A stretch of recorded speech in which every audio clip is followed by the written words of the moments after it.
बंगाल की 294 सीटों पर 2 फेज में 23 और 29 अप्रैल को वोटिंग होगी। 5 राज्यों में चुनाव को लेकर ऐलान कर दिया गया है। पश्चिम बंगाल में ये बड़ा एक्शन लिया गया है। चुनाव आयोग ने बंगाल के सीनियर अधिकारियों के तबादले शुरू कर दिए हैं। चुनाव आयोग ने पश्चिम बंगाल की चीफ सेक्रेटरी नंदिनी चक्रवर्ती और गृह सचिव जगदीश प्रसाद मीना को हटा दिया है। इन दोनों की जगह आईएएस दुष्यंत नरियाला को पश्चिम बंगाल का मुख्य सचिव और आईएएस संघमित्रा घोष को गृह एवं पहाड़ी मामलों का प्रधान सचिव नियुक्त किया गया है।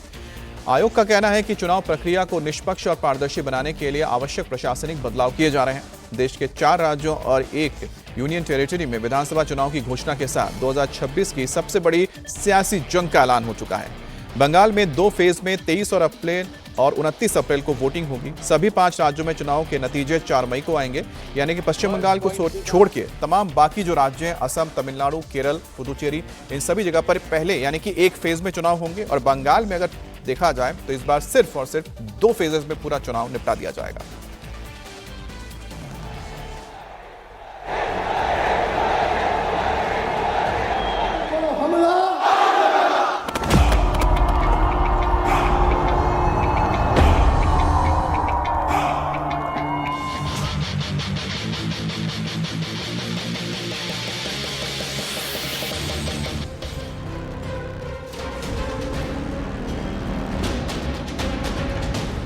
देश के 4 राज्यों और 1 यूटी में विधानसभा चुनाव की घोषणा के साथ ही 2026 की सबसे बड़ी सियासी जंग का ऐलान हो चुका है।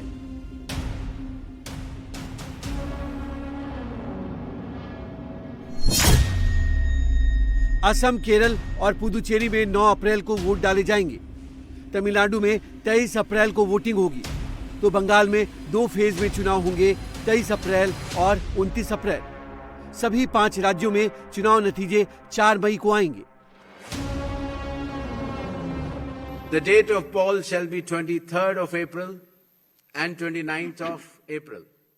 And the counting shall be together for all, that is 4th of May 2026.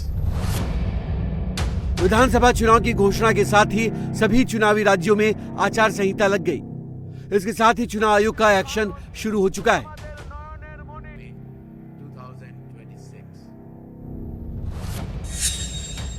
ये नई पोस्टिंग की पहली चिट्ठी है जो चुनाव आयोग ने आचार संहिता लगने के बाद जारी की है। चुनाव आयोग ने पश्चिम बंगाल की चीफ सेक्रेटरी नंदिनी चक्रवर्ती और गृह सचिव जगदीश प्रसाद मीना को हटा दिया है।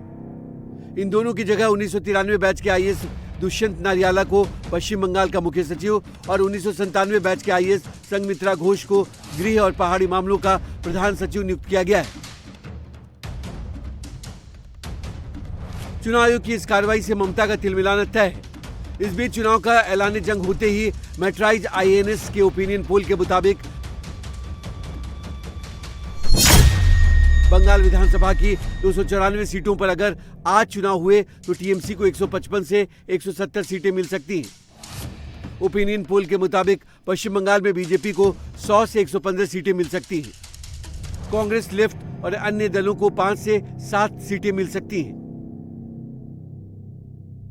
इलेक्शन कमीशन का पहला चैलेंज होगा टीएमसी के गुंडों से मतदाताओं को बचाना, और बांग्लादेशी घुसपैठियों को सरकार बनेगी तो 200% निकालने का काम भारतीय जनता पार्टी। इधर बंगाल में चुनाव की घोषणा के ठीक पहले ममता बनर्जी ने बड़े ऐलान किए। उन्होंने पुजारियों और मुअज्जिनों का मानदेय 500 रुपये बढ़ाकर 2000 रुपये प्रति महीने करने का ऐलान कर दिया। दीदी ने सरकारी कर्मचारियों और पेंशनरों, शिक्षकों और गैर शिक्षक स्टाफ का बकाया डीए मार्च 2026 से देने का ऐलान भी कर दिया, जिसे बीजेपी ने आखिरी मिनट में धोखा बताया है। সেরা যোগ এই বছরের মানে এই ইয়ারের সবচেয়ে বড় যোগ হচ্ছে ভোট ঘোষণার আধ ঘন্টা আগে ডিএর কথা বলা। बंगाल में लड़ाई टफ दिख रही है तो असम में बीजेपी के हैट्रिक मारने के चांस दिखाई दे रहे हैं।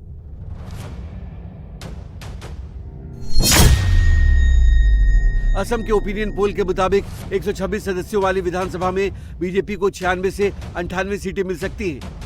कांग्रेस को यहां सिर्फ 26 से 28 सीटें मिलने का अनुमान है। अन्य दलों को 2 से 8 सीटें मिल सकती हैं।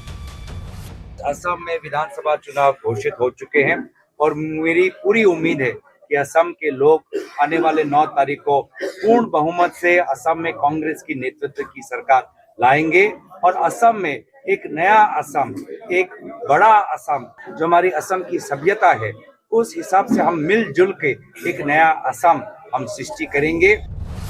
नॉर्थ ईस्ट से आपको लेकर चलते हैं साउथ, जहां तमिलनाडु में भी चुनाव की घोषणा के साथ ही एजेंसियां एक्शन में हैं। तमिलनाडु के तिरुचिरापल्ली में चुनाव आयोग के अधिकारियों ने शहर भर में राजनीतिक दलों की तस्वीरों, बैनरों और वॉल पेंटिंग्स को हटा दिया।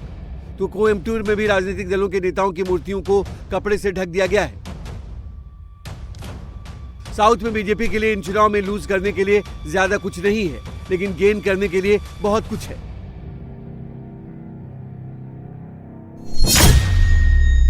ओपिनियन पोल के मुताबिक 234 सदस्यों वाली तमिलनाडु विधानसभा में डीएमके कांग्रेस अलायंस की सीटें बहुमत के आंकड़े 118 से घटकर 104 से 114 के बीच रह सकती है। एनडीए 114 से 127 सीटों तक पहुंच सकती है। बीजेपी को उम्मीद केरल से भी है, जहां 2024 में पहली बार बीजेपी का सांसद जीता है और अभी अभी राजधानी तिरुवनंतपुरम में बीजेपी का मेयर बना है। मेट्राइज आईएनएस ओपिनियन पोल के मुताबिक 140 सदस्यों वाली केरल विधानसभा में लेफ्ट को 61 से 71 सीटें मिल सकती हैं। कांग्रेस के नेतृत्व वाली यूडीएफ को 58 से 69 सीटें मिल सकती हैं। बीजेपी गठबंधन को 2 सीटें मिल सकती हैं। चाहे असम हो, चाहे पश्चिम बंगाल हो, पुडुचेरी हो या तमिलनाडु हो, एनडीए की सरकार चारों राज्यों में और केरल में बहुत बड़े प्रतिशत के साथ भारतीय जनता पार्टी आगे बढ़ेगी और पांचों इन चुनावों में भारतीय जनता पार्टी और एनडीए का ऐतिहासिक परफॉर्मेंस होने जा रहा है। चुनाव के ऐलान और पार्टियों के दावों के साथ अब नजर 4 मई पर टिकी है, जब जनता का फैसला आएगा।